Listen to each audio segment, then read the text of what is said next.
Oke, baik. Bismillahirrahmanirrahim. Assalamualaikum warahmatullahi wabarakatuh. Jadi pada kali ini saya akan mempresentasikan tugas geologi batubara uh, dengan judul eksplorasi dan eksploitasi batubara yang diampu oleh Bapak dosen Isman Saleh STMT. Jadi lanjut pertama. Jadi untuk pengantar itu dapat memahami batu bara dari pembentukan hingga pemanfaatan. Nah, jadi batu bara ini yaitu batuan sedimen organik yang terbentuk dari sisa tumbuhan atau sisa tumbuhan purba yang terdekomposisi, tertimbun, dan mengalami tekanan serta temperatur tinggi selama jutaan tahun.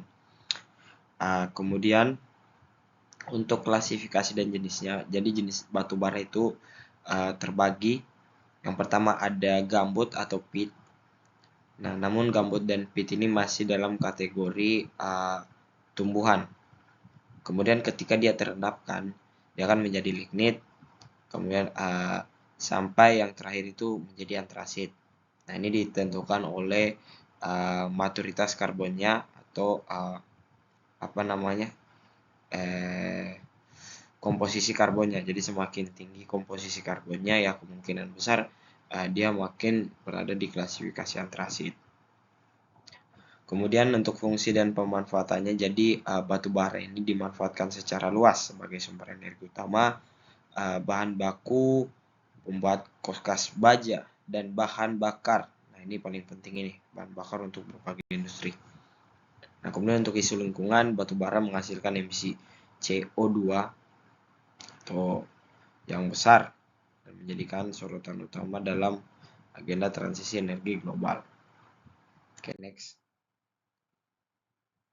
Nah, tujuan kritis eksplorasi untuk batu bara.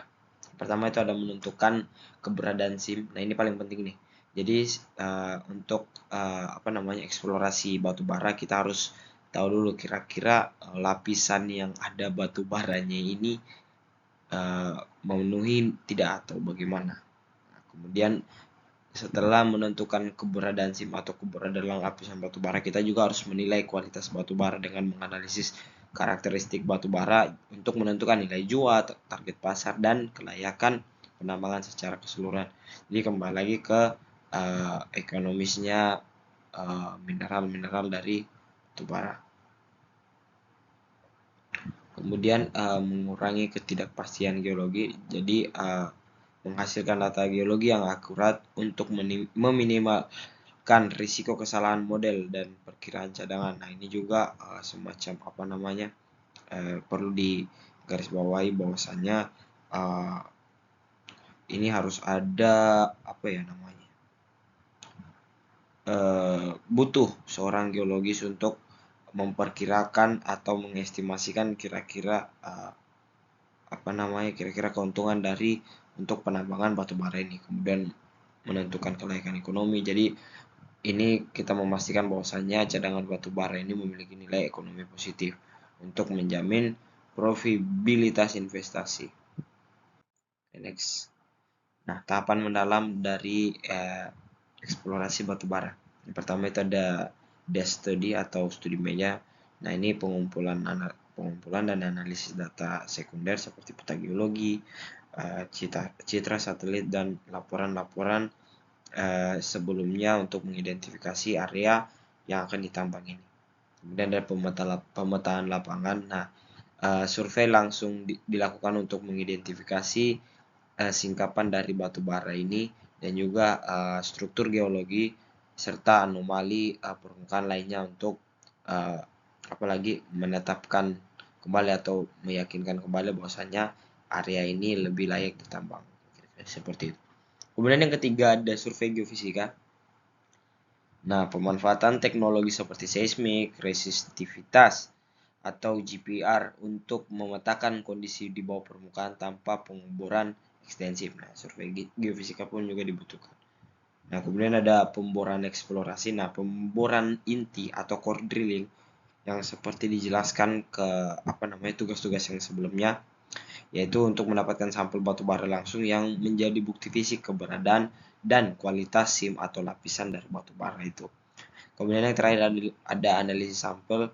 Nah, setelah batu bara ini diambil akan diuji di laboratorium terhadap sampel batu bara untuk menentukan kualitasnya, kandungan abunya, sulfur, dan nilai-nilai kalorinya.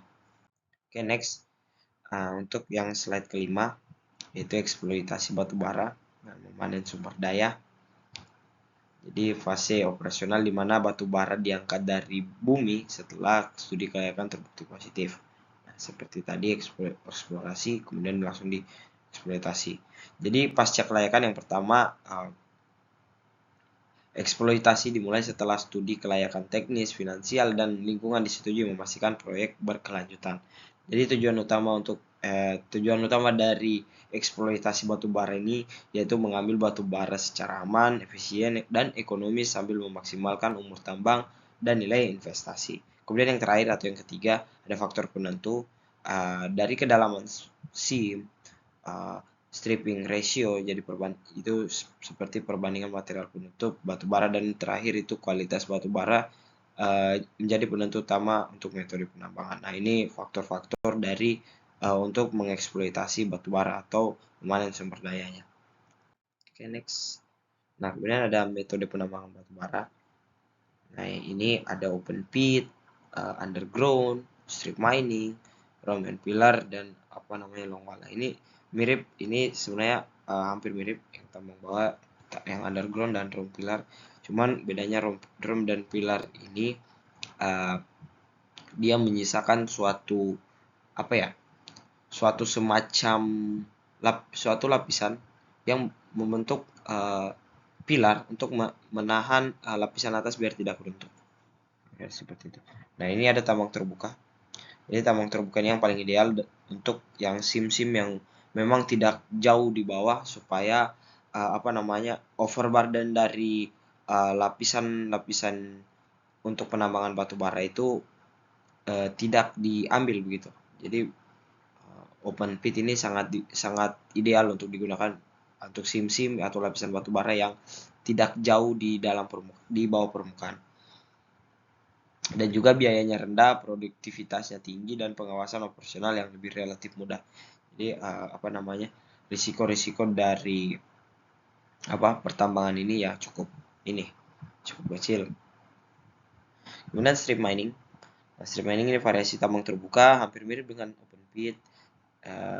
Jadi dia jenisnya dengan mengupas material penutup secara memanjang mengikuti arah lapisan. Jadi misal nih di lapisan kita ini, nah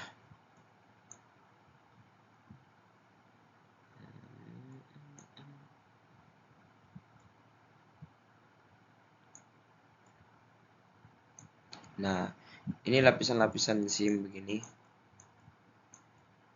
akan digali ke dalam begini. Ini misal pohon nih.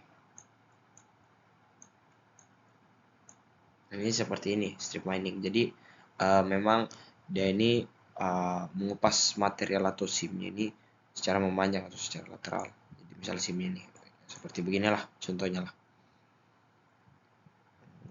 Oke, kemudian ada underground yang seperti saya jelaskan tadi. Jadi underground ini dipilih ketika misal nih ini kan lapisan. Nah, ini permukaan nih. Ini permukaan. Kemudian simnya itu di sini. Ini sim. Nah, ini harus digunakan metode tambang underground, karena kalau memakai tambang open pit dia kan ini overburdennya nih. Nah, ini overburdennya ini akan rugi ya, lumayan banyak lah ruginya. Sedangkan kalau di underground dia memakai drill atau semacam drill, kemudian ada lift di sini, menuju ini. Nah, kemudian pas lapisan di sini diambil deh, kira-kira seperti itu. Bedanya dengan room and pillar, room and pillar ini dia menyisakan misalnya di batu bara yang ini nih. Nah, ini ada semacam pilar-pilar atau tembok-tembok begini yang menahan lapisan-lapisan atas ini tidak jatuh ke bawah. Mungkin seperti itu.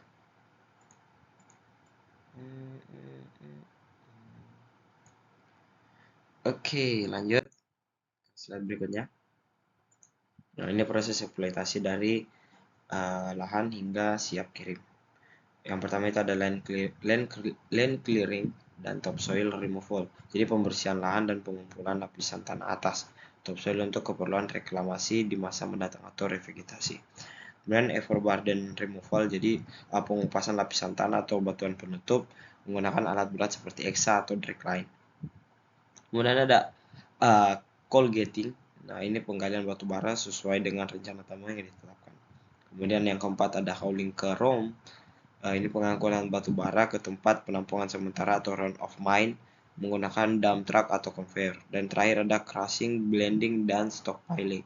Nah, ini penghancuran dari batu bara, pencampuran untuk menjaga kualitas, dan terakhir penumpukan batu bara sebelum dikirim ke pembeli. Oke, kemudian slide ke-8. Nah, ini dampak lingkungan dari pertambangan batu bara. Yang pertama ada AAT atau air asam tambang terjadi akibat oksidasi mineral sulfida atau pirate mencemari air permukaan dan tanah dan dengan keasaman tinggi. Kemudian yang kedua ada erosi dan sedimentasi. Jadi pembukaan lahan menyebabkan erosi tanah meningkat, kekeruhan air dan berpotensi memicu longsor. Kemudian yang ketiga ada perubahan bentang alam. Nah, terutama pada bagian tambang terbuka atau open mining tadi, open pit, menciptakan cekungan besar dan mengubah topografi alami. Kemudian yang terakhir ada emisi gas rumah kaca. Jadi pembakaran batu bara menyumbang emisi CO2 dan metana dalam jumlah signifikan, memperburuk perubahan iklim. Oke, lanjut ke slide ke-9. Reklamasi dan pasca tambang memulihkan lingkungan. Upaya wajib untuk mengembalikan fungsi lahan pasca operasi tambang. Kita mulai dari ini kali. Backfilling. Nah, di backfilling ini yaitu penimbunan kembali pit atau lubang bekas tambang dengan material overburden. Jadi lapisan-lapisan yang diambil, misal nih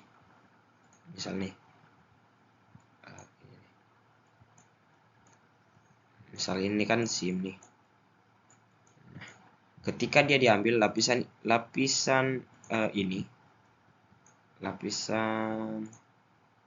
ini akan turun ke bawah ke lapisan SIM. Nah, kemudian ini kan ada batas dari ininya. Misalnya SIM nih.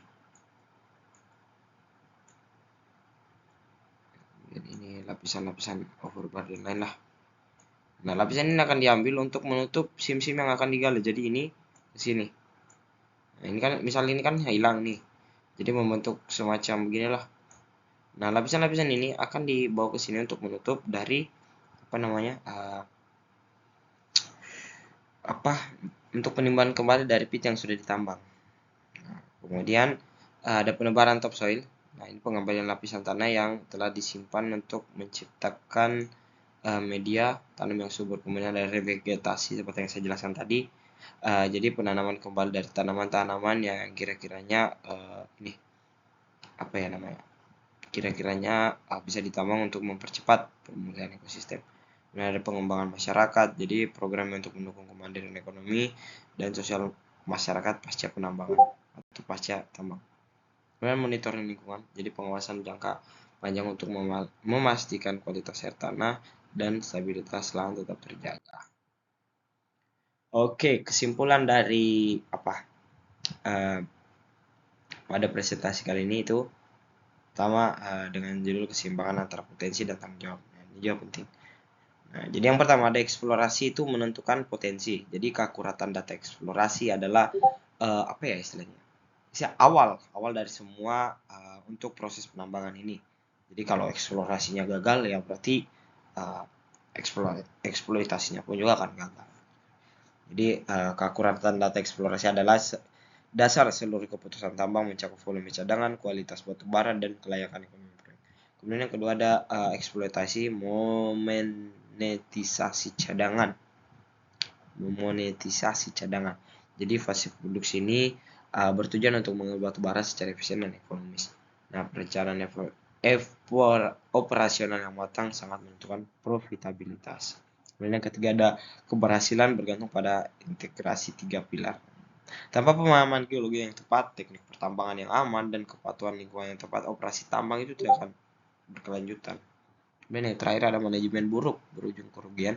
Jadi kesalahan dalam eksplorasi saya yang jelaskan tadi atau perencanaan tambang maupun pengelolaan lingkungan dapat menyebabkan kerugian finansial besar, masalah hukum juga, dan kerusakan lingkungan yang jangka panjang. Oke, baik, itu saja mungkin presentasi dari saya. Kurang lebihnya mohon dimaafkan. Saya akhiri dengan ucapan billahi taufiq wal hidayah. Wassalamualaikum warahmatullahi wabarakatuh.